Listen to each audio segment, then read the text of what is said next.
For centuries, the Great Pyramid of Giza has just been there, a massive, silent monument to ancient Egypt. We're all told the same thing, right? It was a tomb for a pharaoh.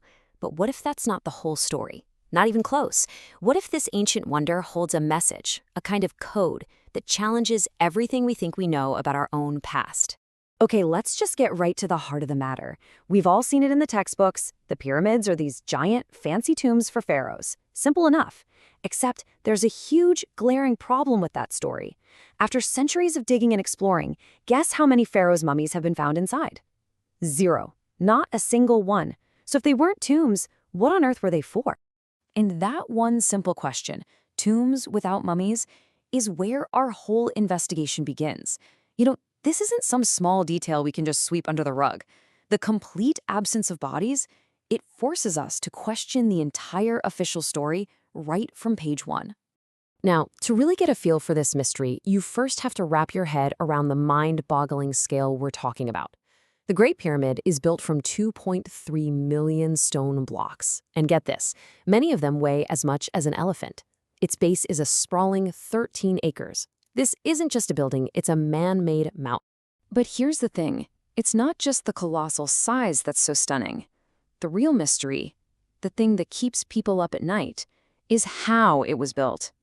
The level of precision they achieved seems completely impossible for its time. Honestly, it's something that still baffles modern engineers today. First, just look at this number, 0.05 degrees. That's how little the pyramid deviates from true north. The entire structure is aligned to the cardinal points of the compass with almost perfect accuracy. I mean, how did they do that without a GPS or even a modern compass? It's an absolutely astonishing feat. And it gets even more incredible. Across that massive 13-acre base, that's huge. The foundation is perfectly level to within just 3/4 of an inch. To put that into perspective, trying to get that kind of accuracy over such a vast area is a major challenge, even with our laser leveling technology. The precision just keeps on coming.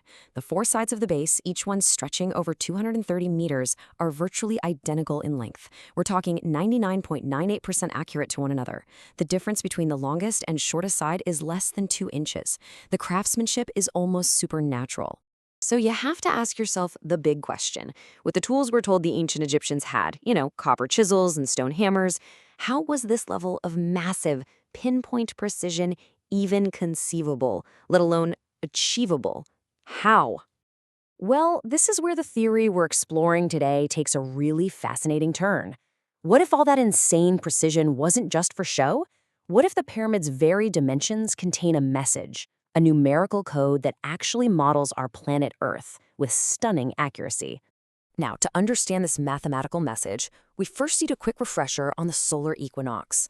These are the 2 days of the year when day and night are perfectly balanced, each lasting exactly 12 hours. And it seems this moment of perfect equilibrium is the key to unlocking the whole thing. Okay, let's break this down because it's pretty wild. An equinox day has 12 hours of sunlight. That works out to 43,200 seconds. Now here's the claim from our source material. If you take the pyramid's original height and you multiply it by 43,200, you get the polar radius of the Earth with over 99% accuracy. Okay, amazing. But wait, there's more. If you take the pyramid's base perimeter and multiply it by that same exact number, 43,200, you get the Earth's equatorial circumference, again with over 99% accuracy. Look, you could maybe call one of these a coincidence. But to have 2 separate measurements of the pyramid correspond to 2 separate measurements of the planet using the exact same multiplier that's tied to the equinox, that just feels like it's intentional. It demands a deeper explanation. And the connection to the equinox gets even stranger. The Great Pyramid isn't actually 4-sided. Each of its 4 faces has a very slight indentation running down the middle, making it an 8-sided pyramid.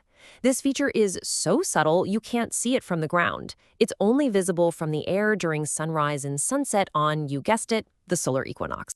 This level of advanced knowledge is just baffling. It raises a huge question. If the builders knew all of this, are we really sure we know when they built it? And this brings us to some incredible clues, both in the stars and in the stones, that point to a much, much older origin story than the one we've all been told. So this is the famous Orion correlation theory. It proposes that the three Giza pyramids are a map on the ground of the three stars in Orion's belt. But here's the cool part. Because of the slow wobble of the Earth's axis, that star map in the sky changes over thousands of years. Now, the alignment wasn't perfect back in 2500 BC, during the time of the pharaohs. But if you rewind the stars, it was a perfect match on the ground around 11,400 BC. That's almost 9,000 years earlier. And believe it or not, this radical timeline is actually supported by geological evidence from the Sphinx, which sits right next door. The Sphinx has all the horizontal erosion you'd expect from thousands of years of wind and sand. But it also has these deep vertical fissures. And those are classic signs of erosion caused by massive amounts of rainfall over very long periods of time. So what's the big deal? Well, the Giza Plateau is a desert today. It's been a desert for thousands of years.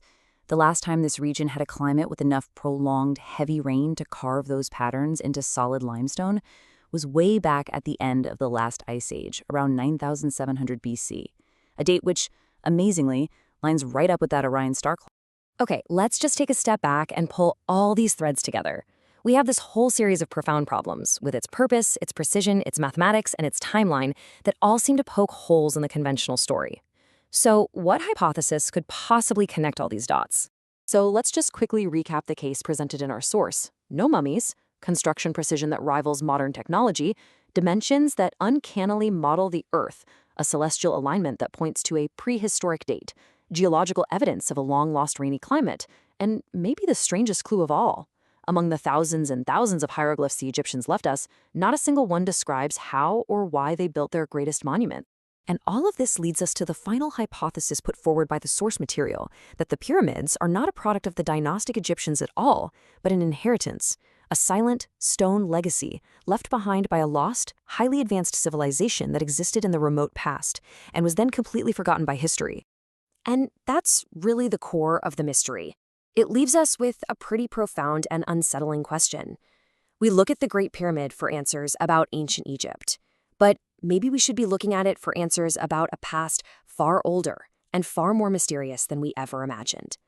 Could a forgotten chapter of human history be written in stone, just waiting for us to finally learn how to read it?